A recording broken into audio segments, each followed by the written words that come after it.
Uganda Law Society yasazeewo neegaana okuwa Martha Karua okumuwa ebiwandiiko ebimukkiriza okubeera nti awolereza Besigye oba yeetaba mu kuwolereza Besigye mu kkooti wano mu Uganda.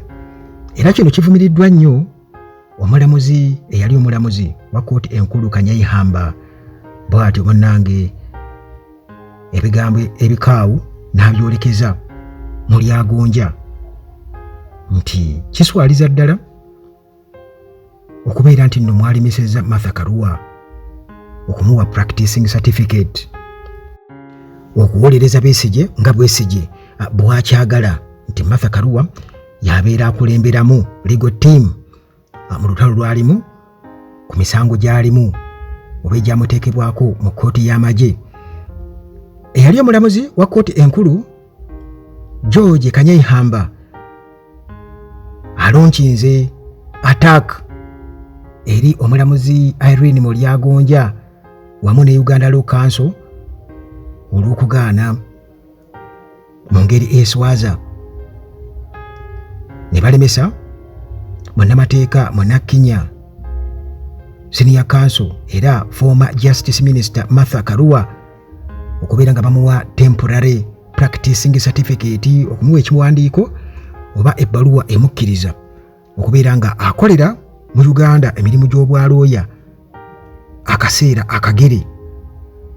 Kanyaihamba bino byonna abinnyonnyola mu bigambo bye era agamba nti kino kyeyoleka lwatu nti bino birimu ebyobufuzi biri politically motivated era nga kino munnange akirabanga omusumaali omunene ennyo ogukubiddwa mu mutwe ogw'obwesimbu mu legal system eya Uganda.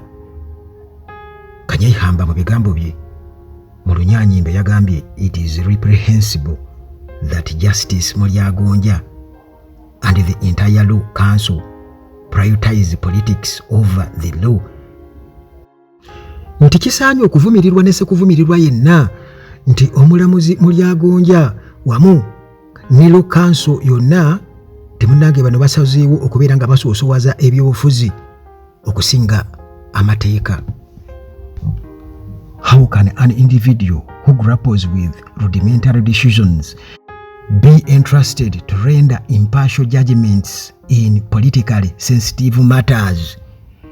Nti omuntu omunafu nga Mulyagonja nti atasobola na kusalawo ku busonga butono ayinza atya munnange okubeera nga ateekebwamu obwesige okubeera nga ate ayimirira mu musango nga guno ogutasaanye kubeeramu kyekubiira ng'ate gufumbekeddemu ebyobufuzi eby'amaanyi? Omuntu ng'oyo munnange ayinza atya okubeera nga yeesigibwa?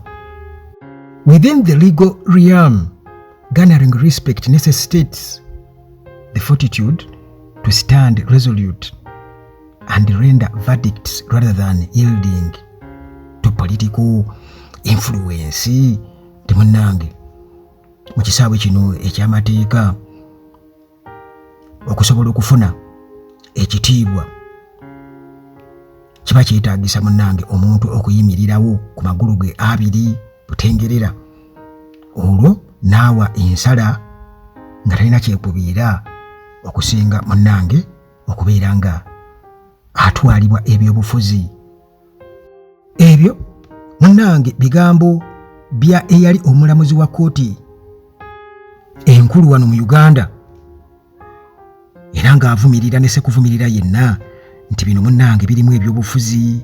Kakati abantu nga Mulyagonja abanafu kwegamba abatalina mutima kusalawo ku lwabwe ne ku busongo obutono, kakati olwo ate baba entrustinga batya mubeesiga batya oba bateekebwa batya obwesige okubeera nti basalawo ku bintu ebiri politically sensitive ng'ensonga za Besigye. Kati Martha Karua naye munnange bw'atyo yavumiridde nnyo ekyakoleddwa Law Council wano Uganda n'agamba nti eno yagirabanga personal attack era agamba nti eno agirabanga step oba backward step okudda emabega okwa regional integration wansi wa East African Community. Kubanga weebuuza nti kakati awo bwekibanga ekyo kiri bwekityo kati East African Community egasaaki, kitegeeza nti waliwo abagituddeko. Gino Museveni alina influence nene nnyo era bw'aboggola teri akola ki, teri ayogera. Martha Karua yagambye you would expect the law council would use their discretion in determining whether to grant a license. This decision not only undermines Uganda's legal system but also contradicts President Museveni's advocacy for the East African Community. Ekisooka gino Museveni kitegeeza nti ateekwa okubanga ebyo byonna byonna bibagezaako kubeera nga boogerako mu East African Community nti be batuuseeko achievements zonna abaaziyiye wansi. Kubanga Museveni jjukira nti yeetwala nga champion era yalina vision. Jjukira nti alwana nnyo okubeera nti nno gwe balonda nti ensi zino eza East Africa nga bwe zeeyongera obungi nti babe nga balonda president omu. Kati katugeze bayinza oziyitaba United States of East Africa, katugeze nga bwolaba ekiri mu America. Kati nga General Museveni yali waggulu nga bwolaba bwe balonze Trump oba Biden bwali. Kati olwo bano abalala baruto ba Samia ab'e Tanzania nga bo ba governor mu ngeri efaanaganako bwetyo kyalwanirira naye already Martha Karua akukakasizza nti kiba kitegeeza nti Museveni abeera amaze okukakasa nti advocacy eya East African Community eya General Museveni ebeera ebuusibwa.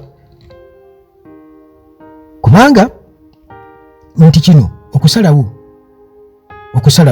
bwe batyo nti omuntu ekisooka ng'alina ebisaanyizo byonna ebimukkiriza okubeera nti asobola okufuna wano license emukkiriza okubeera ng'awoza omusango wano, si kuwoza misango wabula omusango gwa client amuyise, nti byonna bituukiriza. Okusooka waliwo law firm wano eya Lukwago and Company Advocates already ng'ezimu ku qualifications nti alina okuba nga alina law firm wano eri loko gyagenda okuba nga asinziiramu already weeri.